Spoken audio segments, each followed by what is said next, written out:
everybody, so I thought I would do a video to show you how to do this deconstructed book thing, because while I could take still pictures and then attempt to narrate that, it's kind of complicated, or at least complicated enough that a video would make more sense. So I apologize for the yelling that might occur in the background. That's actually my husband who's watching a football game right now, because it is the playoffs. So, but anyway, I'm going to show you this video. It might be a little bit long, so just bear with me, but I'm going to show you all steps to it so that you can see how to get toward the end when you have something that looks like this. And of course it can be a lot bigger, but this is basically like the gist of it. See how it's kind of like, yeah.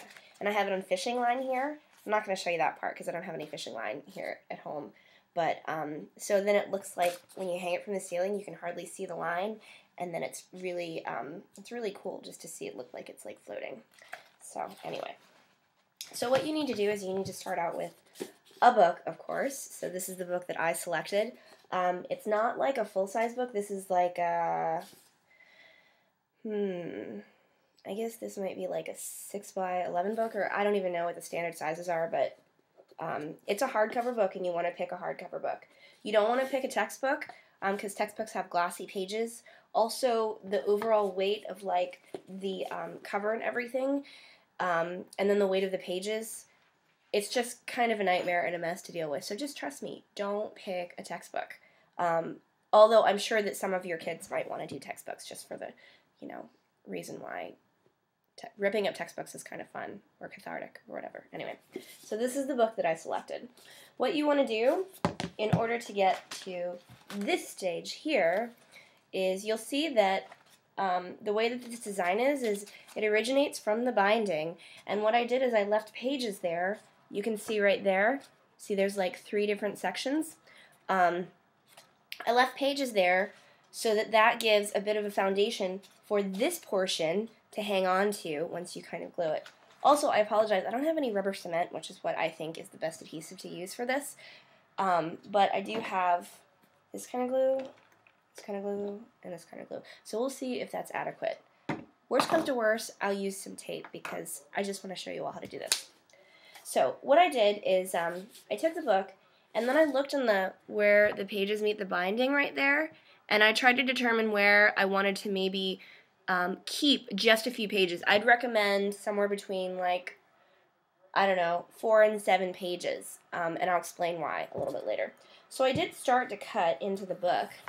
What you can do is you can rip the pages out, or the method that I prefer is to use a penknife, or this is like a small razor kind of a knife. See? Oh, there, see? So I think that that's better. And then what you do is you literally look, and then you grab the sections of the book that you had marked, and you can do this in marker or in pencil. So this, and then you're literally going to cut out everything like this whole section right here. See, it goes to there. That's what you would cut out to leave that center section.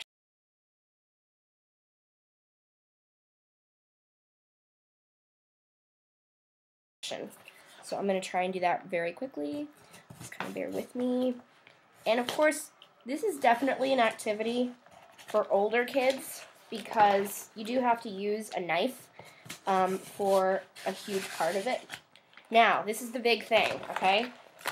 The pages that you cut out, you have to put aside and you have to save, because those pages are the pages that go here.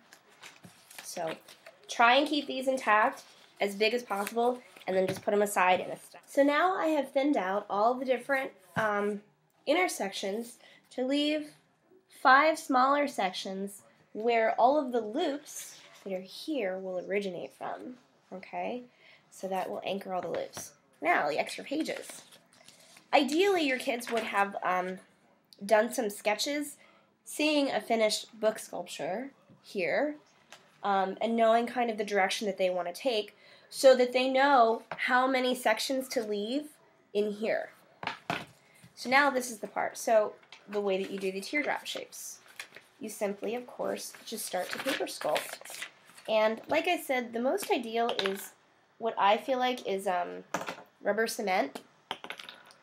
because it makes them, sorry, those are kind of dry. I don't even know why I still have them. This is like really dry. Ugh. Okay, let's see if I can get this to work. Okay, so I'm going to put some glue stick.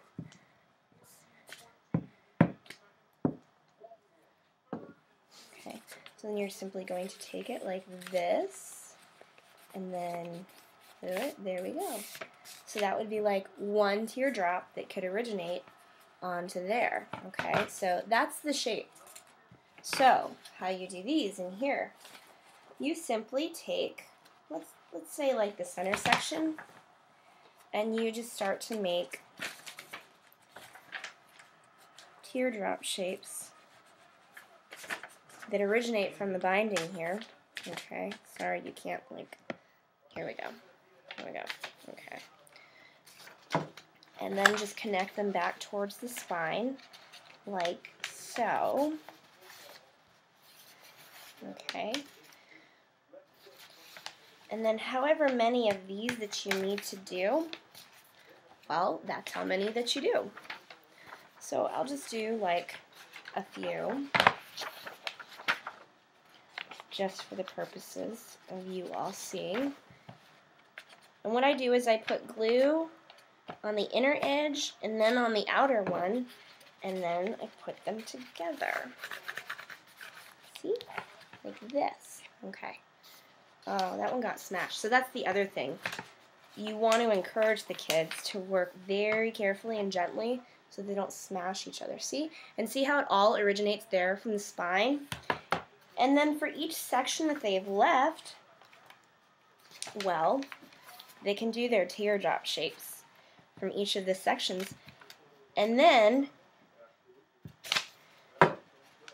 they can simply remove the remaining pages if they didn't need them. Because remember I said use like leaf 4 to 7. Okay, just like that.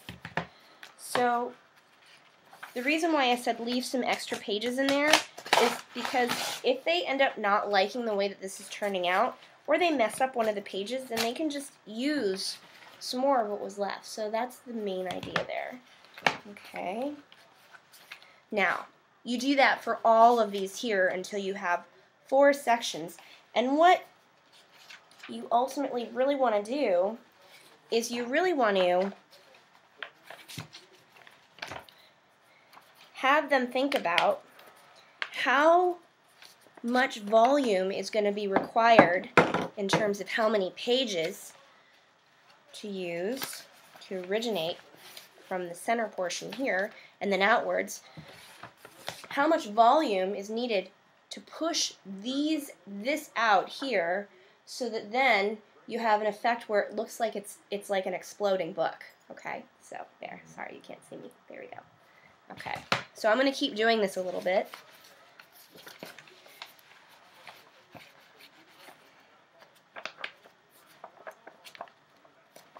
Okay. I'll do like 3 from each section, because like I said, you can always rip these out, these already made ones out, if it turns out that you don't like how it's working out. Okay, so there we go. And then these here in the center I don't need, so I can just rip these out. There we go. So you can see it's starting to kind of push these out this way. Okay, now for the purposes of you seeing like the rest of it, like that, see? The more, of course, you do from the center, the more it's going to push the covers out. So then, some of the student artists that I worked with like to make a whole bunch of these, like stack them up, and then go in and put them in. So, let me just attach this. You're just going to glue right here, and then you're simply going to attach it here, like this, so that they hang down. Oops. And then literally you're just going to keep building and building and building until you get something of this sort.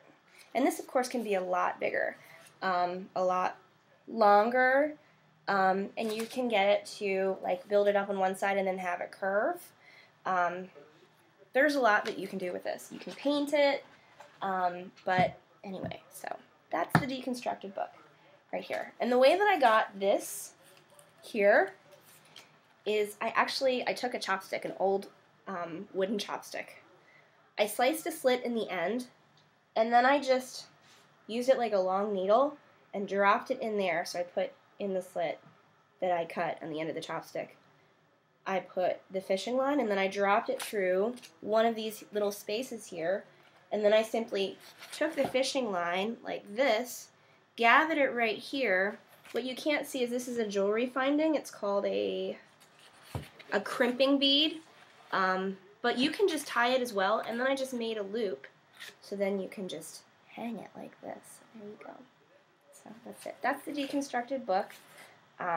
Thanks so much for watching, and I'll see you next video. Bye!